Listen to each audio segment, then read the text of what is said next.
back to another Making Monsters. Weirdly enough, it is week 18, the final week of the regular season in the 2025 NFL season, which is crazy. It flew by, it feels like. And now joined by Jeremy Reisman. You guys know him. He's joined me many times on Making Monsters for many reasons. It's been a while since we've chatted, though, because since week 2, we haven't played. But now here we are, Bears Lions, week 18, probably a little different look than what we thought it was, especially after the 2 weeks there. But Jeremy, thanks for hopping on with me again. I really appreciate it. I hope you've had a Merry Christmas and getting ready for a Happy New Year.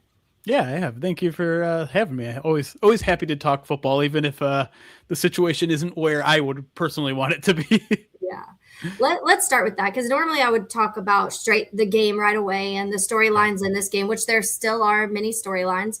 And so we will get to some of those, but I want to chat a little bit about these seasons and the Lions' perspective of things, because I know it has to be a little frustrating. I think now they've lost 4 of the last 5 games, and it's down a stretch when you still did have playoff hopes at the end. And so what's the mindset there when it comes to kind of how the offense has been going? I've seen a lot of back and forth about David Montgomery not being used, how people want him to be used. And then Dan Campbell took over play calling. So chat a little bit about that, just from week 2 when we talked to you last to now, of what's been going on offensively with Detroit.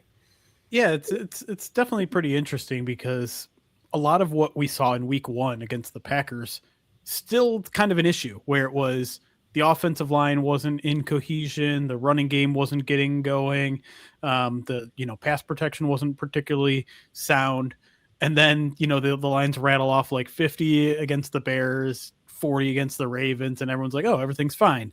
Turns out it wasn't. Turns out some of the running game fixes were just really explosive plays, where they went on the stretch of having, I don't know, 1 or 2 40+ yard rushes a game over a stretch of like 4 or 5 games, but like the down efficiency, the success rate of the run game has just not been there really all season. And now, as the Lions have played some progressively harder defenses in the back half of the schedule, the Vikings, the Steelers, the Rams, that some of the run game issues are becoming bigger, exposed. And I think, I'm not going to sit here and say Ben Johnson leaving didn't have anything to do with it, but I think the major reason is the overhaul on the interior of the offensive line. You lose Frank Ragnow, your all-pro center. You let Kevin Zeitler walk in free agency, your right guard was playing at a Pro Bowl level. And then, now you have Christian Mahogany, a second-year player, a day 3 pick from last year, starting at left guard. You have a rookie starting at right guard, and you have Graham Glasgow, a veteran, playing at center, but he's kind of towards the tail end of his career. Center was not a position he's played a ton of. It's been a few years since that was his primary position, and the Lions offense has kind of taken that step back that you would expect when you take a significant step back on your offensive line. The real frustration, I think, here in Detroit, though, is that it never really got better. Usually this team is so accustomed to playing its best football in December, figuring out issues and finding solutions. They never really seemed to find the solutions this year. And in fact, they did get worse as the season went on. And, there were times here down the stretch where it seemed like maybe they were righting the ship. They put up a lot of points on the aforementioned Rams. They beat up on a Cowboys team whose defense is not particularly good. But it never settled in to a point where everything seemed figured out, and that leaves things in kind of a precarious situation going into the offseason. Yeah, I think if any team can understand what an offensive line can do or not do, it's right. The Bears. And I mean, this year, and especially the interior, you talk so much about left tackle, and that's protecting your quarterback's blind side, obviously, if you have a right-handed quarterback, and how the importance of that. But the interior, especially in this league now, where you're seeing these guys who can you talk about the run defense on teams, but the guys that can create pressures up the middle, and how difficult that is for a lot of quarterbacks to be able to handle that type of pressure. And you're seeing that. I mean, the Bears replaced their entire middle 3 because it was bad. And so I do think that I remember having this conversation. We kind of did a talking point in August of the biggest off-season losses that maybe people aren't talking about enough. And I put Ragnow in mind, because if you go back and you look at how well he was such a crucial part of that run blocking. And so I do think that yes, you lose that and you're trying to figure out an offensive line. I think it takes time for an offensive line to start gelling too. That's something we've seen in Chicago, not only not really having the weapons, but you also, or the guys who can play very good offensive line, but also when you're having to constantly do makeshift lines and switch people around and you're dealing with injuries, that affects a lot of things too.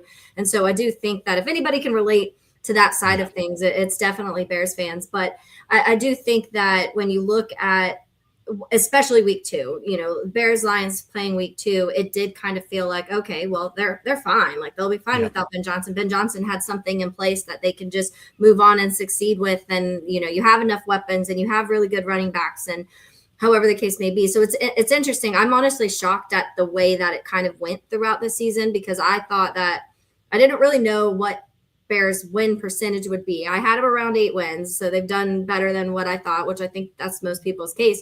But I did think it was going to be like Lions, Packers, Bears, all kind of vying for something at the end, and I felt like that's what it was going to be. But chat a little bit of defensively. Last year, a lot of the talk was injuries. This year, too, unfortunately, the Lions have had to deal with a lot of injuries on both sides of the ball, but defensively, too. So chat a little bit about that. Defensively, what have you seen this season? That it hasn't been something that you feel like has been the same kind of storyline as the offense? A little bit.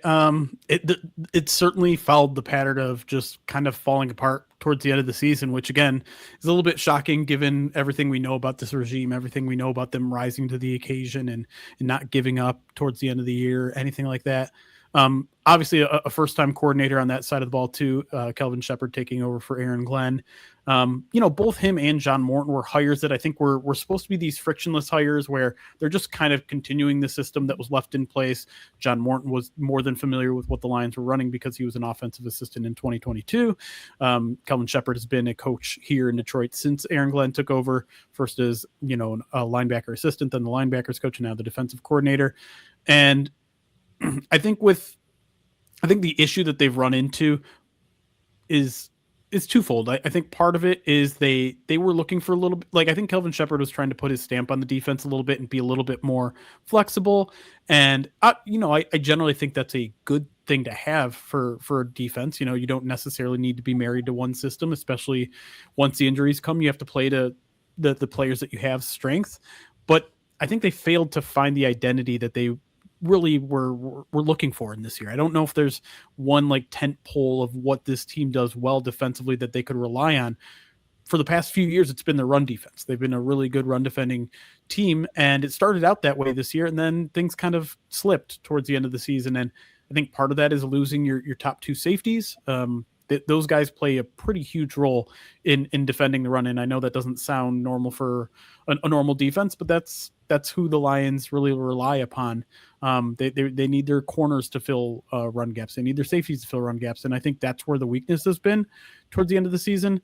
The other part of it is just this pass rush philosophy that I think Lions fans have now just like absolutely hated. They don't like the philosophy of basically having this pass rush that encloses the pocket around the quarterback, but in a slow manner. Like they don't want guys winning right away and getting to the quarterback because that opens up rushing lanes. It can get the quarterback out of the pocket where they can, make plays. Would obviously be a concern this week against Caleb Williams, who's so good outside of the pocket and so good with his feet. But the problem with that is it takes a while to slowly close in the pocket around the quarterback, and it puts more pressure on your outside corners. And the Lions really love to play a lot of man. I think they're second this year in man percentage. And so you're putting so much pressure on those guys that they're getting beat a lot. They're giving up a ton of explosive plays. They're getting called for a lot of penalties like they have been for the past 3 or 4 years. And I think the most frustrating part of it for me is that early on, their idea of a defense was to stop them on first down, stop them on second down, and then you can kind of boost up the pass rush on third down. They actually largely succeeded in the first 2 steps there. They were getting into a lot of third downs. They were getting into a lot of third and favorables. The problem was they couldn't get the pass rush home, and then they give up an explosive play on third down. They're by EPA and success rate, I think they still are, but certainly were a couple weeks ago, a top 5 team on first and second down, and then a bottom 10 team on third down. And that was so because they're doing everything that the system is supposed to do.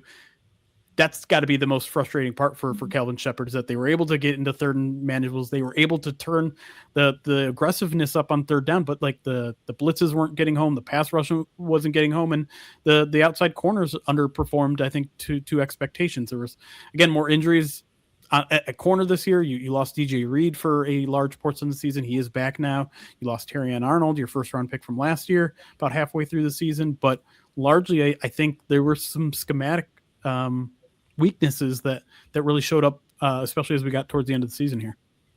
Yeah, another relatable thing, not being able to pass rush or get the blitz to work. We know that one too very well this year. It is a weird conversation having as a Bears fan, saying I trust my offense way more than I trust the defense. That hasn't been something I think since I've been alive that I've been able to say. The defense has a lot of issues, and we'll get to those in a second, because I did want to ask about the David Montgomery stuff. That's something obviously that I see on my Twitter a lot, and because David Montgomery was in Chicago, it's, you know, it hits closer to home for us when it comes to that. But I've seen just some comments about lack of usage, and I know he was banged up a little bit, so he wasn't practicing or he was sick, and so there's been some other factors into it. But what is the David Montgomery situation right now? Yeah, so this year represented a definitely a change in strategy with their running backs.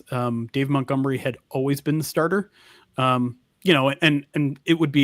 it would still lean Jahmyr Gibbs like a 60-40 split, maybe sometimes even 65-35, but it was Dave Montgomery who was always in there first. He would set the tone. He'd be physical. That swapped. Jahmyr Gibbs has, I believe, started every single game this year, where Dave Montgomery has kind of just come in random spots. Sometimes it's the second drive, sometimes it's the second quarter, sometimes it's the second half. And I understand the strategy, right? Jahmyr Gibbs is the most explosive, more explosive back. They're starting to use him more outside as a receiver in the slot. He was in the offensive player of the year discussion like a month ago. Mm-hmm. And so I think what maybe they lost in putting less on David Montgomery's plate is that physicality, is that ability to set the tone and wear down a defense. But if I'm being completely honest, I don't know if they would have leaned more on David Montgomery, if it would have made much of a difference at all, because of everything I just said before, which is the interior of that offensive line has not played good all season. And David Montgomery's stats are not that great all season either. And they started to kind of lean on him a little bit more as of late. They leaned on him more on that Christmas game, and he was doing nothing. I think people like the idea of playing Dave Montgomery more because it feels like an easy solution, but I think this was a more complicated problem with the running game that Dave Montgomery probably wouldn't have solved. I still like the idea of playing a little bit more in short yardage situation. He still has the same physicalness, ability to break tackles and all that stuff. But if you want an explosive play, which is how the Lions offense lived in the first 2 months of the season, you're more likely to get one out of Jahmyr Gibbs than David Montgomery. And that's what the Lions need right now. They need explosive plays, because they're not consistent enough to be able to grind out 4, 5, 6 yard runs consistently right now, because it's been more like 1, 2 yard runs. And that's not doing anyone favors, whether it's Jahmyr Gibbs or David Montgomery. It really shows you between last year and this year how drastically, when you talk about offensive lines, that's part of it. Schematically, that's going to be a part of it, but also using the backs and their strengths rather than just using the running back to use the running back. It's something that we've seen here in Chicago. DeAndre Swift last year, people were ready to kick him off the team this offseason, and then now he's surpassed that 1,000 yards, and the dynamic between him and Kyle Monangai has fit really well. Kyle Monangai is more of that run people over, bruiser, short down back, and he can also be explosive. We've seen that too. But Swift has always been that more perimeter runner, like he can be shifty when he absolutely needs to, but he's not really technically that type of back. And so having an offensive coordinator who can identify that and understand that, and then a line that can follow through with that, has just made a huge difference. And so it is kind of a tale of two stories when it comes to the swap of the run game, especially between these two teams. But let me ask you, because I know you were one of the people when I talked to you earlier. I think I talked to you this offseason, and then obviously again week 2, and we had the conversation about a lot of people saying that Ben Johnson and Caleb Williams weren't going to work for multiple reasons. You were one of the people that were more optimistic, at least from the NFC North side of things. A lot of the people, Lions, Vikings, and Packers media and fans that I talked to did not think it was going to work. You were more on the side of this could be really dangerous if it does work. And I think there's a shot it does, was kind of the mindset that I felt like you had early on. It feels like it's working, and you want to do it more than one season. That's the real test, is can it not be just this year a fluke of, kind of what looked like a hard schedule being an easier schedule until you get down the stretch. But he's playing his best football, honestly, right now too. So what's your thoughts on that? What you've seen from Ben Johnson and Caleb Williams, and Ben Johnson adjusting to the type of quarterback Caleb Williams is, but also Caleb Williams trying to learn this playing and structure and some of those things? Yeah, I mean, the first thing that jumps off the table is still the run game, right? It's fantastic. It's just as I remember it last year here in Detroit, where it's not just that they're like super efficient. It's that they're so multiple. They can play so many things. My first like real look into the Chicago Bears this offseason was that Black Friday game against the Eagles, and I was stunned because I was kind of part of that crowd where it's like, yeah, the Bears are playing, their record is better than what they're actually playing. They're just skirting by in all these teams. Once, they face off against this tougher part of the schedule, we might see the real Chicago Bears. But the one thing that I was also saying at that time was like, well, okay, maybe they weren't a great team when they were 6-2 or whatever it was, but I'm also opening up to the possibility of they're getting better. And then once they hit this stretch, they might just be a better football team that does closely resemble their record. And that Black Friday game was definitely eye-opening at that point, where it's like, oh no, like that offense is starting to click. They're starting to figure things out. That team is a team to be reckoned with. And it was the run game that kind of stood out to me. When it comes to the passing game, I think recently, like these past few weeks, like you said, I agree that what I've seen, Caleb Williams is definitely playing his best football. Like there's still some of the accuracy issues that I was a little bit concerned about with the fit, just because so much is timing related in Ben Johnson's passing offense, and the details need to be perfect. But, I've seen a couple stats about how his deep ball accuracy has improved in the past 6 weeks. You're starting to see him calm down. And then, I think Ben Johnson has also done a really good job leaning into his mobility. I mean, the most striking stat to me is the sack numbers, right? Where he was in the 60s last year, and now he's in the 20s. Like that's incredible. And for as much of the offensive line probably deserving a lot of that credit, I very much think sacks is partially a quarterback stat as well. And his mobility, his ability to get rid of the ball quicker, his ability to give up on plays quicker, which I think is an important aspect, is avoiding those negative plays. And so, taking a throw out of the bounds when you're on the run and not trying to force the ball, the turnovers are also way down. So I think he's starting to learn some of the things that you would normally learn as a second-year quarterback, but I think he's learning them at a quicker pace than you would expect, especially while learning an entirely new offensive system. So generally speaking, I've been pretty impressed with him. Now, they haven't had to lean on him too much, right? Like there's a reason why he needs, 270 yards to finally become that 4,000-yard passer. Like until the fourth quarter, then they need Right. And so, and he's in a lot of those moments, he has stepped up and delivered. I do like that's the next step for me though with him, is like, okay, in these games where maybe you're going to have to throw it 35 times, can you carry the offense? Can you be the operator that Jared Goff has been in Detroit under the same offense? And Jared Goff certainly got a lot of help from his running game over the past few years, but he didn't this year, and still produced some pretty good numbers. I do wonder if Caleb can carry that load, but they don't need him to right now, and they probably won't need him to next year necessarily either. It's just those moments where, all right, it's on you. And like I said, early returns are good this year in terms of like those fourth quarter gotta have it drives, outside of the one interception he threw was at Green Bay in the final play of the game. But since then, even sometimes before then, he's been very impressive. Yeah, the accuracy has been a thing we've talked about, on my podcast weekly, where it's something you want to see get better. I do think it has, like throughout the year, you've seen some of those throws that he was massively missing. The one thing I noticed about Caleb is he does get antsy, and the antsiness turns into rushing throws, and that rushing throws turns into overthrows. And that's what you see. I also feel like sometimes it's more so like he throws the ball so hard. I'm like, you don't have to do that when they're 8 yards away. Right. It's great when, you go back to the Packers, when they beat the Packers, that was a 57-yard throw into 20-mile-per-hour winds. You got to throw that ball hard, but you don't have to do that when they're 10 yards away. And that's when you kind of see them sail. So I agree with you in the sense of like that next thing I want to see is that when you talk about even the game manager, and people kind of like laugh at that term. I don't think it's a bad term. I think a game manager quarterback is somebody who knows in the right moments when to get rid of the ball. They know when to take off and run. They know when, and so he started checking some of those boxes, but he hasn't fully done it in the light of it's just you see some of these passes sails. They do have a lot of drops. I mean, it's almost, I think it's like 317 yards they've lost in drops too. Which wasn't an issue last year. For some reason, this year it is. So there are some other factors, but I agree with you in the sense you still want that next jump of the accuracy and kind of managing the game as a whole. Let's switch to this weekend a little bit. There are a few injuries you're looking. Amon-Ra, I think, is on the injury report. Penei Sewell on the injury report. A few other guys. So chat about those expectations. Do you think, because Dan Campbell said, he's going to start his starters, but he'll also shut guys down who have been dealing with injuries. Yeah. I think the lines will be, I don't want to say healthy because they're certainly not healthy at this point in the season. But yeah, as you said, Dan Campbell fully intends to play this game like a normal regular season game.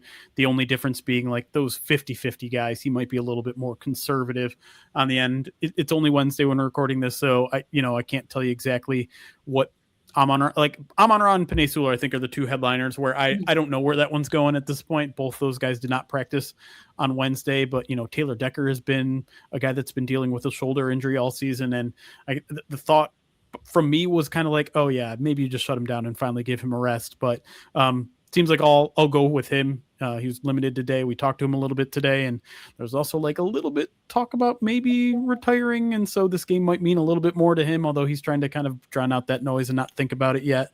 But yeah, like anyone else, I don't think they're planning on shutting down many guys, even if they've got kind of, it's the whole, are you hurt or are you injured? The guys that are hurt are very much going to play in this game.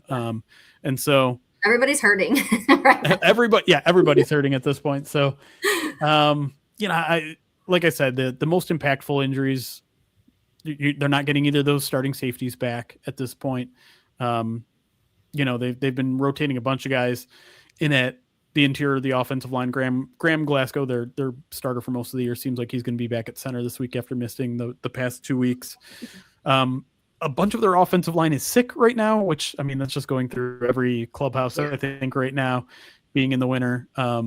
So we'll see who's healthy enough to play once we get there. But if you got enough fluids in you and you can walk straight, I think you're going to be out there for this one. Yeah, it'll be interesting on the Bears side because there's definitely another team. They've had a lot of injuries. They dealt with, when you talk about Jalen Johnson and Kyler Gordon, both missing the majority of the season. Kyler still out. You talk about missing all three linebackers at a good portion of the season, getting TJ and Tremaine back. That didn't really help much last week anyways, but they've had to do a lot of kind of makeshift defensive stuff. And that's why I think part of it, why the defense has been struggling, part of it is they just can't get any pressure whatsoever. So every quarterback has 5 seconds to figure out where they want to get the ball. And they can't stop the run. So if you want to, they'll take away the ball, but they'll do nothing else. Right. It's pretty much what it is. That's what it's been. It's worked for them. Yeah, I mean, it does just enough. It gets you 11 wins at this point, maybe 12 this next week. But it will be interesting how Ben Johnson addresses this because he's been kind of downplaying the Caleb possibly getting 4,000 yards, downplaying this. It's the Lions, revenge, whatever that storyline may be. He's more so like, we've got playoffs to win. So it will be interesting to see what he does because Luther Burden, one who got injured this last week, they said he could possibly go, but do you risk that in this game? You already don't have Rome and haven't had Rome for a while. So there are definitely some things that I'm kind of wondering, like, how petty is Ben Johnson going to be in this game by pushing like the importance of this? Just that means technically nothing other than a 2-3 seed. The farthest you're dropping down is the 3 seed, So yeah. What would you think? What would you think he did just from covering Ben throughout his years? Do you think he wants to help Caleb get that 4,000 and just kind of shove it to the Lions a little, or do you really think he's looking at the postseason? It's a good question, and it's hard to know the answer to. I would say I don't think there's a lot of bad blood between the Lions and the Bears in terms of, certainly in the Lions locker room. Like again, we talked to Taylor Decker today. He's like, I love Ben. I'm going to give him a big hug after the game. It's just like he wants to beat us and we want to beat him. And I don't think it's anything bigger than that. And,